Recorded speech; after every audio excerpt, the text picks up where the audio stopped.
यदि अल्पसंख्यक या मुस्लिम परिवार में कोई लड़की जन्म हुई तो उसको भी बाप के संपत्ति का अधिकार मिले, नहीं चाहते आप? अरे वो अधिकार तो उसके पिताजी देंगे ना। देश का पिताजी को कानून देना पड़ेगा ना, पिताजी से क्या? जब नहीं दे रहे तो कानून बनाओ। विरासत देश लिखेगा क्या या कानून लिखेगा?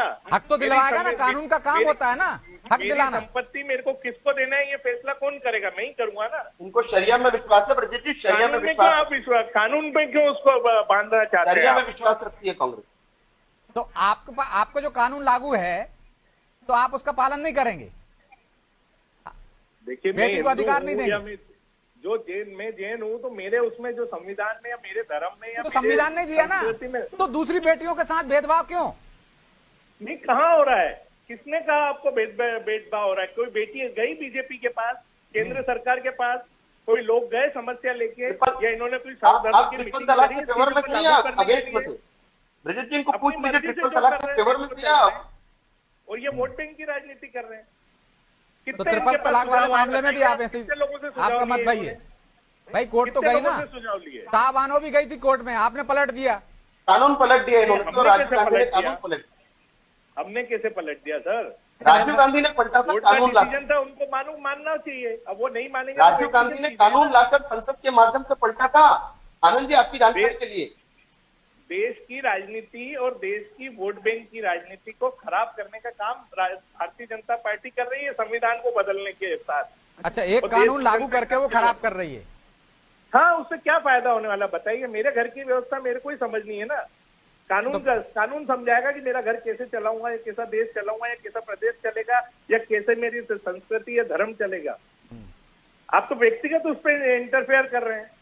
अगर मेरे को तकलीफ होगी तो कोर्ट खुली है ना उसके लिए देश में। तो फिर तो घर में अपना अपना कानून बना लेना चाहिए सबको, कि आपको जिस बेटे से प्यार है उसको दे दो, जिस बेटी से आपको ज्यादा प्यार नहीं है उसको मत दो संपत्ति।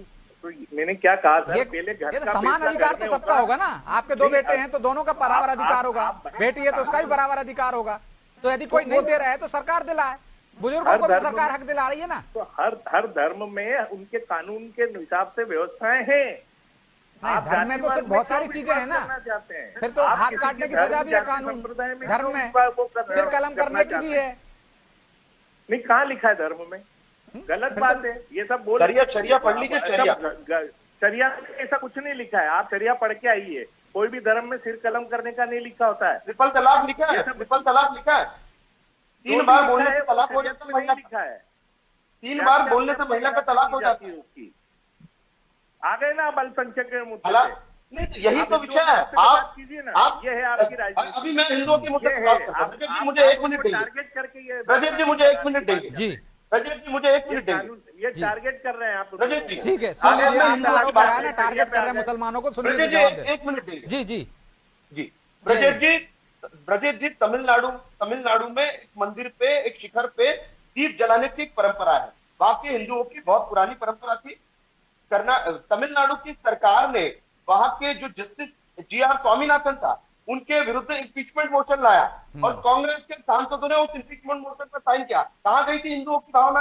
वो तो हिंदुओं का व्यक्तिगत मामला था। कहां गई थी हिंदुओं की भावनाओं का सम्मान? कहां गई थी कांग्रेस की भावना? आपने किया ना वो। इसका कानून से क्या लेना देना? यूसीसी कोर्ट से क्या लेना देना? फिर आपने महाभियोग क्यों डाल रहे हैं? आपने क्यों लाया महाभियोग?